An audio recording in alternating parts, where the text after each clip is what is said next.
नमस्कार, मैं H S Shekhawat एक बार फिर से आप सभी का स्वागत करता हूं श्री करनी क्लासेस के यूट्यूब चैनल में।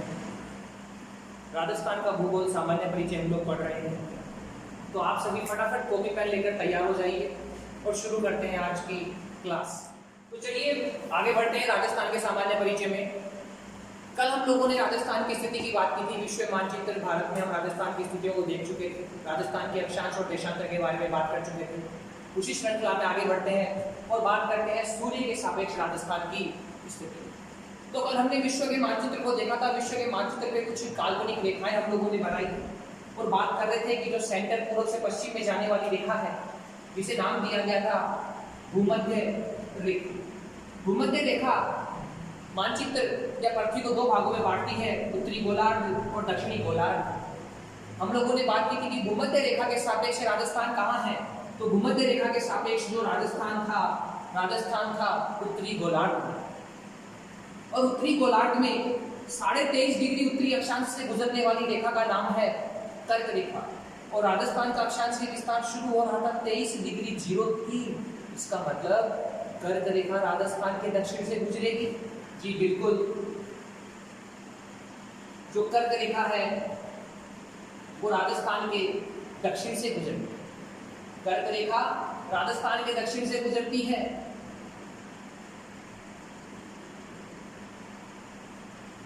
जब कर्क रेखा राजस्थान के दक्षिण से गुजरती है तो ये राजस्थान के किन किन जिलों से या स्थानों से होकर गुजरती है। ये कर्क रेखा जब राजस्थान के दक्षिण से गुजरती है तो राजस्थान के सबसे दक्षिण में स्थित है बांसवाड़ा। ये कर्क रेखा बांसवाड़ा से होकर गुजरती है और यही पास में है डूंगरपुर। कर्क रेखा डूंगरपुर से होकर गुजरती है। बांसवाड़ा में कर्क रेखा कहां से गुजरती है? बांसवाड़ा में कर्क रेखा गुजरती है कुशलगढ़ से। और डूंगरपुर में कहां से गुजरती है? डूंगरपुर में कर्क रेखा गुजरती है चिकली गांव से। पृथ्वी जो है अपने अक्ष पर 23.5 डिग्री झुकी हुई। जब पृथ्वी अपनी दूरी पर परिभ्रमण करती है और सूर्य के चारों ओर परिक्रमण करती है, इसी स्थिति में सूर्य के सापेक्ष कभी भूमध्य रेखा तो कभी कर्क रेखा और कभी मकर रेखा की स्थिति होती है। सूर्य कभी कर्क पे चमकता है तो कभी मकर पे और कभी भूमध्य पे। इसी वजह से हमारे जलवायु का निर्माण होता है। सर्दी, गर्मी, वर्षा की विभिन्न ऋतुएं आती हैं और इसी से राजस्थान में भी स्थिति में परिवर्तन होगा। तो चलिए आगे बढ़ते हैं और बात करते हैं सूर्य की विभिन्न स्थितियां। सूर्य भूमध्य रेखा पर सीधा लंबवत चमकता है तब उत्तरी गोलार्ध और दक्षिणी गोलार्ध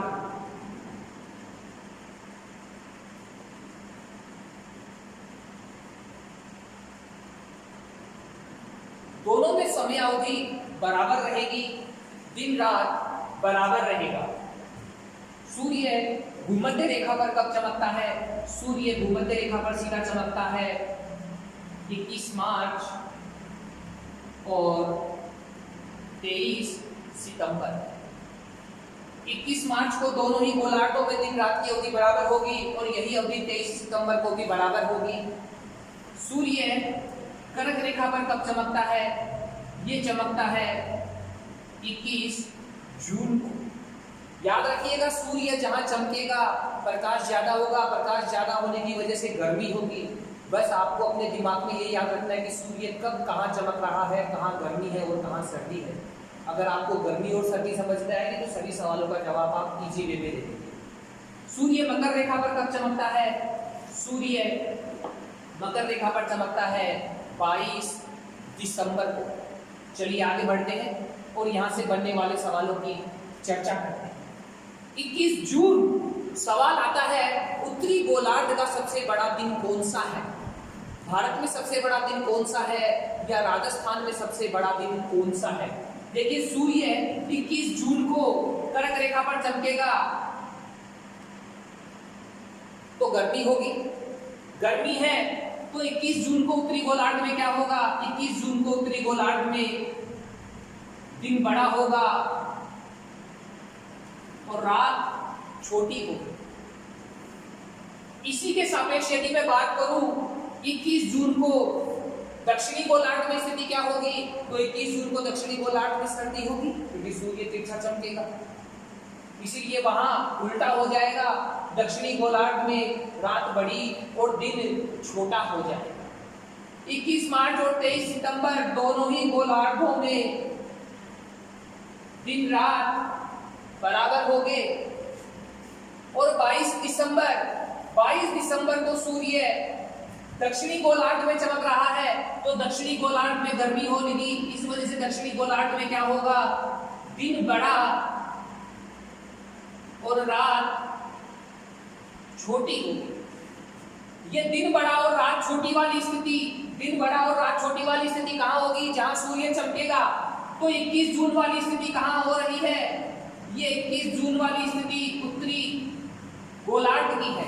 यदि मैं बात करूं 21 जून को दक्षिणी गोलार्ध में क्या होगा, तो 21 जून को दक्षिणी गोलार्ध में इस समय होगी सर्दी, तो वहां उल्टा हो जाएगा, दिन छोटा और रात हो। यदि यही बात मैं 22 दिसंबर के साथ करूं तो दिन बड़ा और रात छोटी वाली स्थिति तो हो रही है दक्षिणी गोलार्ध में, क्योंकि यहां पर है गर्मी। अगर मैं बात करूं 22 दिसंबर को उत्तरी गोलार्ध में क्या होगा, तो 22 दिसंबर के महीने में हमारे यहाँ सर्दी होती है, तो हमारे यहाँ क्या हो जाएगा, दिन छोटा और रात बड़ी। ये सवाल जब भी आएगा चारों ऑप्शन एक जैसे रहेंगे, बड़ा छोटा समझ में नहीं आएगा।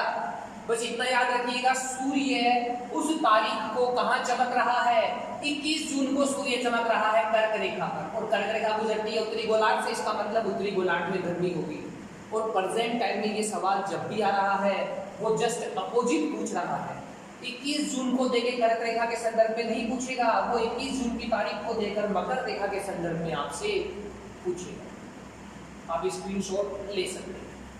तो चलिए बात कर लेते हैं सूर्य के सापेक्ष राजस्थान की स्थिति, और राजस्थान की स्थिति के संदर्भ में केवल हमें कर्क रेखा को ही पढ़ना है। भूमध्य रेखा और मकर रेखा का राजस्थान से कोई संबंध नहीं है। सिर्फ सवाल एक बनता है कि राजस्थान भूमध्य रेखा के सापेक्ष स्थित है उत्तरी गोलार्ध में, तो कर्क रेखा उत्तरी गोलार्ध में है। कर्क रेखा 23.5 डिग्री उत्तरी अक्षांश से होकर गुजरती है। पढ़ना तो राजस्थान के संदर्भ में है, मगर अभी देखा जाए तो इंडियन जियोग्राफी और वर्ल्ड जियोग्राफी भी साथ ही साथ जोड़ दी गई है, तो जो पॉइंट इनसे लिंक कर रहा है उसी को तुरंत क्लियर करने की कोशिश करें। तो सबसे पहले बात कर लेते हैं कर्क रेखा की विश्व में स्थिति। सिंपल सवाल बनता है कि कर्क रेखा किस महाद्वीप से होकर गुजरती है या किस महाद्वीप से होकर नहीं गुजरती। तो कर्क रेखा कौन से महाद्वीपों से होकर गुजरती है, ऊपर की ओर देखिए विश्व के नक्शे में, तो ऊपर की ओर अगर हम देखना प्रारंभ करेंगे तो लेफ्ट हैंड साइड में दिखाई देगा उत्तरी अमेरिका, उसके बाद हम आगे बढ़ते हैं तो हमें दिखता है अफ्रीका, फिर हम आगे बढ़ेंगे तो हमें दिखेगा एशिया। कुछ भाई सोच रहे होंगे कि सर अफ्रीका के ऊपर तो यूरोप भी है। याद रखिएगा यूरोप से होकर कोई भी रेखा नहीं गुजरती, न कर्क गुजरती है, न मकर गुजरती है और न ही भूमध्य गुजरती है। तो विश्व के अंदर कर्क रेखा गुजरती है उत्तरी अमेरिका से, अफ्रीका से और एशिया से। एशिया इसी महाद्वीप में तो राजस्थान स्थित है और एशिया महाद्वीप के भारत देश में स्थित है। तो चलिए बात कर लेते हैं भारत की।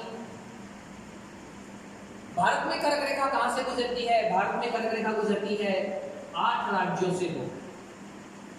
यहां से सवाल काफी आ चुका है। अभी लेटेस्ट की अगर बात करूं तो 8 राज्यों के साथ साथ 3 राजधानियां भी हैं। तो ये कौन सी राजधानियां हैं, एक ही बार सवाल बना था भोपाल वाला। तो भारत में 8 राज्य और 3 राजधानियों से होकर गुजरती है। ये कहां से गुजरती है, कैसे गुजरती है, चलिए देखिए।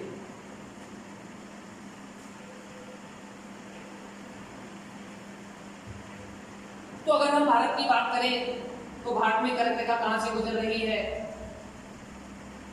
कैसे गुजर रही है।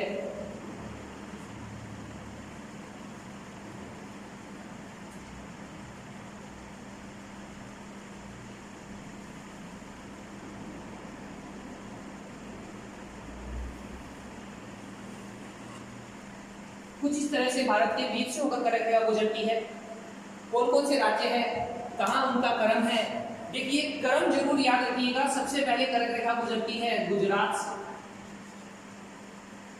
उसके बाद कर्क रेखा गुजरती है राजस्थान से, उसके बाद कर्क रेखा गुजरती है मध्य प्रदेश, उसके बाद कर्क रेखा गुजरती है छत्तीसगढ़ से, छत्तीसगढ़ के बाद में कर्क रेखा गुजरती है झारखंड से, इसके बाद कर्क रेखा गुजरती है पश्चिमी बंगाल वेस्ट बंगाल से, उसके बाद कर्क रेखा गुजरती है त्रिपुरा से, और इसके बाद में कर्क रेखा गुजरती है मिजोरम से।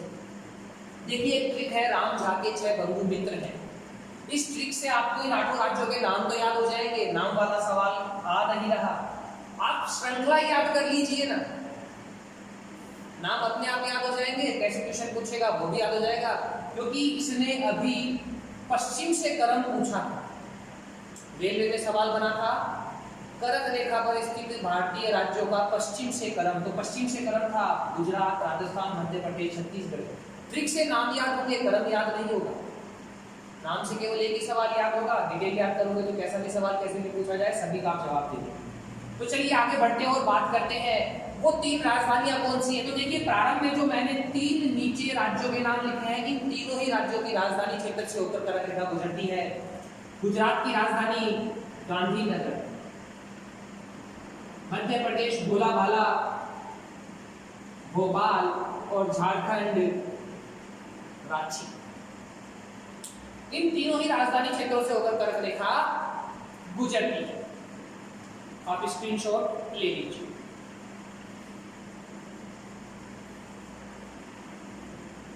चलिए आगे बढ़ते और बात करते हैं भारत में कर्क रेखा की सबसे ज्यादा लंबाई और सबसे कम लंबाई मध्य प्रदेश और त्रिपुरा। सर्वाधिक लंबाई कर्क रेखा की कहां है?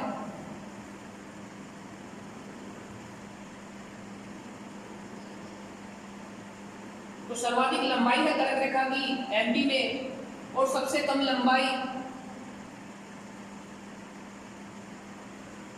ये है त्रिपुरा। चलिए आगे बढ़ते हैं और बात करते हैं राजस्थान में कर्क रेखा की स्थिति के संदर्भ में।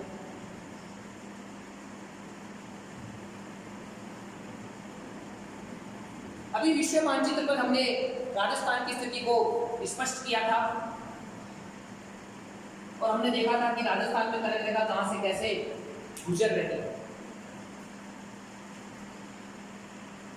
कर्क रेखा भारत के बीचों बीच से होकर गुजरती है, मगर कर्क रेखा जो है राजस्थान में से गुजरती है, राजस्थान के दक्षिण से।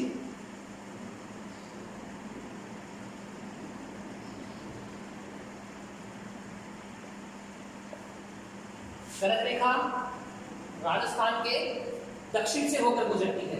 कर्क रेखा राजस्थान के दक्षिण से होकर गुजरती है, ये पहला सवाल बन जाता है। दूसरा सवाल बनता है राजस्थान के कितने राज्यों से होकर गुजरती है? तो कर्क रेखा राजस्थान के 2 राज्यों से होकर गुजरती है। ये 2 राज्य कौन से हैं? एक है बांसवाड़ा और एक है डूंगरपुर। चलिए इसी में जो एक्स्ट्रा बात पूछी गई थी उसकी चर्चा करें। डूंगरपुर में कहां से गुजरती है? तो कर्क रेखा डूंगरपुर में गुजरती है चिकली गांव से। बांसवाड़ा में कहां से गुजरती है? तो बांसवाड़ा में गुजरती है कुशलगढ़ से। यही से एक सवाल और बन जाता है कि राजस्थान में कर्क रेखा की लंबाई कितनी है? राजस्थान में जो कर्क रेखा की लंबाई है ये है 26 किलोमीटर। चलिए आगे बढ़ते हैं और बात करें एक मोस्ट इंपोर्टेंट सवाल की, वो ये है कि एमपी से आने वाली माही नदी कर्क रेखा को 2 बार काटती है। कौन सी नदी? माही नदी कर्क रेखा को 2 बार काटती है। देखिए इसका जो आकार है वो उल्टा वी या उल्टा यू है और ये सवाल पूछा जा चुका है।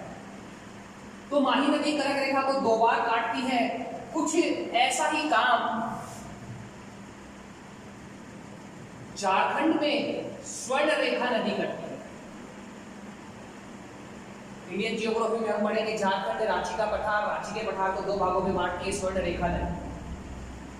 तो माही नदी कर्क रेखा को 2 बार काटती है। यही काम झारखंड में स्वर्ण रेखा नदी भी करती है कर्क रेखा के साथ। इसीलिए इस माही नदी को उपनाम दे दिया गया राजस्थान की स्वर्ण रेखा नदी। माही नदी को क्या उपनाम दिया गया? राजस्थान की स्वर्ण रेखा नदी। अभी हम लोग पढ़कर आए थे कि सूर्य कर्क रेखा पर सीधे लंबवत कब चमकता है? सूर्य कर्क रेखा पर सीधे लंबवत चमकता है 21 जून को। तो 21 जून के दिन सूर्य यहां होगा। कर्क रेखा से ऊपर सूर्य कभी जाता नहीं है। तो यहीं से कुछ डायरेक्ट सवाल बनते हैं। पहला सवाल यही बनता है कि सूर्य की सीधी किरणें किस जिले पर पड़ेगी? तो सूर्य की सीधी किरणें कहां पड़ेगी? सूर्य की सीधी किरणें पड़ेगी बांसवाड़ा पर। सूर्य की सीधी किरणें कहां पड़ेगी? बांसवाड़ा पर। फिर सवाल बनता है सूर्य की तिरछी किरणें, सर्वाधिक तिरछी किरणें और राजस्थान के उत्तर में स्थित है गंगानगर। यहाँ क्या पड़ेगी? सूर्य की तिरछी किरणें, सीधी किरणें और तिरछी किरणें। याद रखिएगा, सर्वप्रथम सूर्योदय और सूर्यास्त तो राजस्थान के पूर्व में स्थित है धौलपुर। तो सर्वप्रथम सूर्योदय और सूर्यास्त कहाँ होगा? धौलपुर में। जहां पहले सूरज आएगा वहीं से पहले जाएगा। अनेक बार कंफ्यूजन में हम गलत कर देते हैं। सबसे अंत में सूर्योदय और सूर्यास्त तो पश्चिम में राजस्थान के स्थित है जैसलमेर। सर्वप्रथम सूर्योदय सूर्यास्त धौलपुर में, सबसे अंत में सूर्योदय सूर्यास्त जैसलमेर में। सीधी किरणें बांसवाड़ा में और तिरछी किरणें गंगानगर। स्क्रीनशॉट ले सकते हैं आप।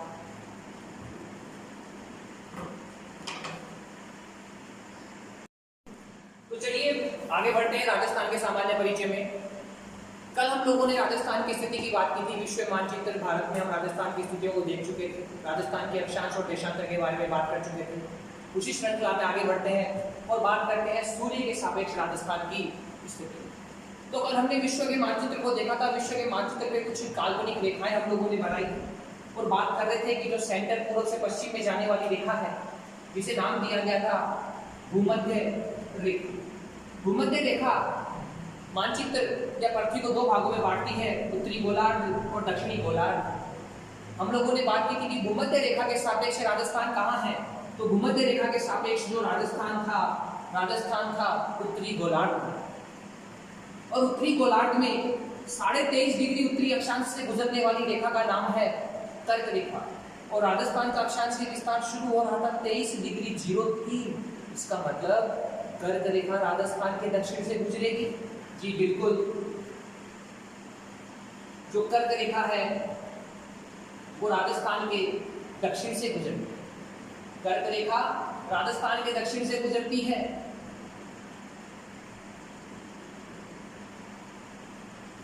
जब कर्क रेखा राजस्थान के दक्षिण से गुजरती है तो ये राजस्थान के किन किन जिलों से या स्थानों से होकर गुजरती है? ये कर्क रेखा जब राजस्थान के दक्षिण से गुजरती है तो राजस्थान के सबसे दक्षिण में स्थित है बांसवाड़ा। ये कर्क रेखा बांसवाड़ा से होकर गुजरती है और यही पास में है डूंगरपुर। कर्क रेखा डूंगरपुर से होकर गुजरती है। बांसवाड़ा में कर्क रेखा कहां से गुजरती है? बांसवाड़ा में कर्क रेखा गुजरती है कुशलगढ़ से। और डूंगरपुर में कहां से गुजरती है? डूंगरपुर में कर्क रेखा गुजरती है चिकली गांव से। पृथ्वी जो है अपने अक्ष पर 23.5 डिग्री झुकी हुई। जब पृथ्वी अपनी दूरी पर परिभ्रमण करती है और सूर्य के चारों ओर परिक्रमण करती है, इसी स्थिति में सूर्य के सापेक्ष कभी भूमध्य रेखा तो कभी कर्क रेखा और कभी मकर रेखा की स्थिति होती है। सूर्य कभी कर्क पे चमकता है तो कभी मकर पे और कभी भूमध्य पे। इसी वजह से हमारे जलवायु का निर्माण होता है। सर्दी, गर्मी, वर्षा की विभिन्न ऋतुएं आती हैं और इसी से राजस्थान में भी स्थिति में परिवर्तन होगा। तो चलिए आगे बढ़ते हैं और बात करते हैं सूर्य की विभिन्न स्थितियां। सूर्य भूमध्य रेखा पर सीधा लंबवत चमकता है तब उत्तरी गोलार्ध और दक्षिणी गोलार्ध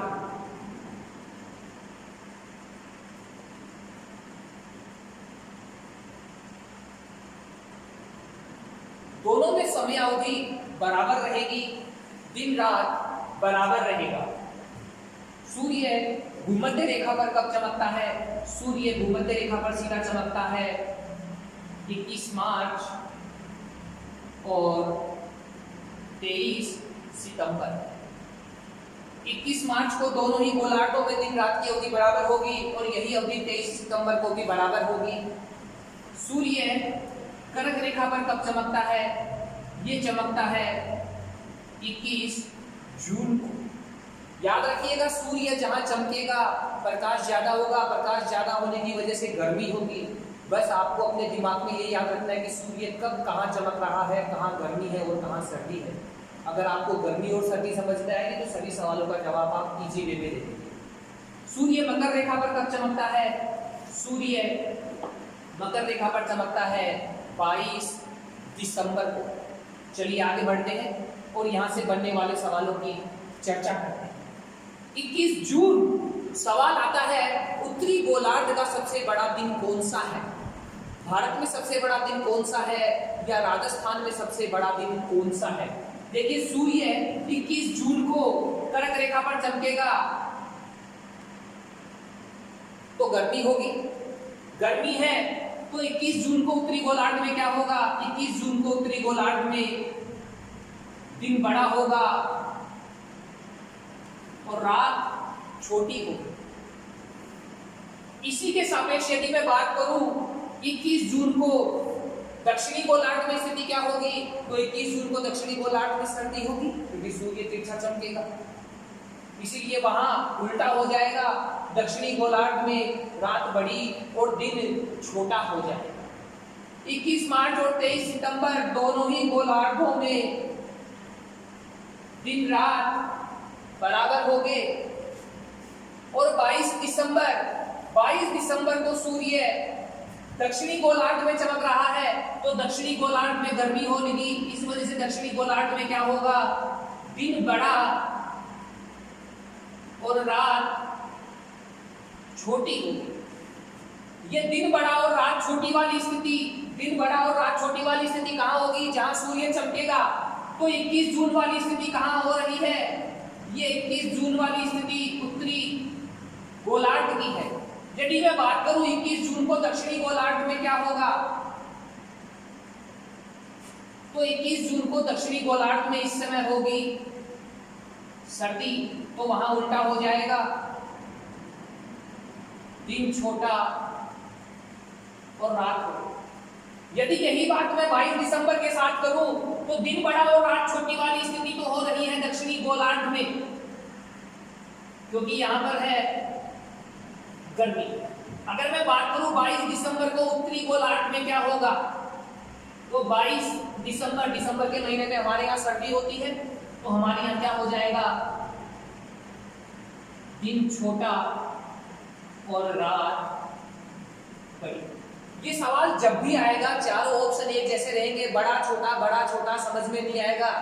बस इतना याद रखिएगा, सूर्य उस तारीख को कहां चमक रहा है? 21 जून को सूर्य चमक रहा है कर्क रेखा पर, और कर्क रेखा गुजरती है उत्तरी गोलार्ध से। इसका मतलब उत्तरी गोलार्ध में गर्मी होगी।